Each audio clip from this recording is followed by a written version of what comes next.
الٹی کے بارے میں سوال ہے کہ کیا اس سے روزہ ٹوٹ جاتا ہے یا نہیں؟ تو اس کی چند صورتیں ہیں، وہ آپ سمجھ لیں۔ پہلی صورت یہ ہے، الٹی اگر خود بخود ہو جائے اور وہ منہ بھر کر نہ ہو تو اس سے روزہ نہیں ٹوٹتا۔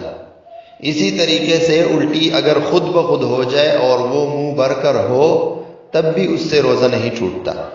بعض لوگوں کو یہاں ایک اشکال ہوتا ہے، مسئلہ یہ ہے کہ اگر الٹی منہ بھر کر ہو تو اس سے وضو ٹوٹ جاتا ہے۔ تو بعض لوگوں کو یہاں پر اشکال ہوتا ہے، وہ اس کو روزے کے اوپر فٹ کر دیتے ہیں کہ اگر الٹی ہو جائے اور وہ منہ بھر کر ہو تو اس سے روزہ ٹوٹ جاتا ہے۔ تو یہاں آپ یہ بات سمجھ لیں کہ خود بخود اگر الٹی ہو جائے، وہ چاہے کم ہو چاہے زیادہ ہو، اس سے روزے پر کوئی فرق نہیں پڑتا۔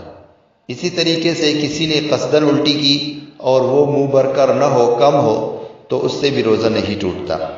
لیکن اگر کسی نے منہ بھر کر الٹی قصداً کی، خود بخود قصداً اس نے منہ میں انگلی ڈال کر الٹی کر دی، تو اس صورت میں اگر منہ بھر کر ہو تو یہ روزہ اس صورت میں ٹوٹ جائے گا۔ اور دوسری بات یہاں پر آپ یہ سمجھ لیں کہ الٹی ہو جانے کے بعد کسی نے اگر قصداً الٹی کو واپس اندر نگل لیا تو اس صورت میں اگر وہ چنے کے دانے کے برابر یا اس سے زیادہ کی مقدار میں ہو تو اس سے روزہ ٹوٹ جائے گا۔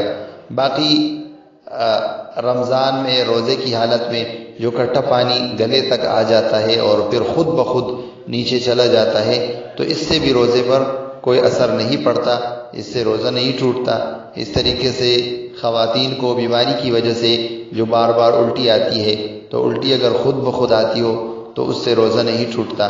لہٰذا الٹی ہو جانے کے بعد اپنے روزے کو آپ پورا کر سکتے ہیں، مکمل کر سکتے ہیں، اس سے روزے پر کوئی اثر نہیں پڑتا۔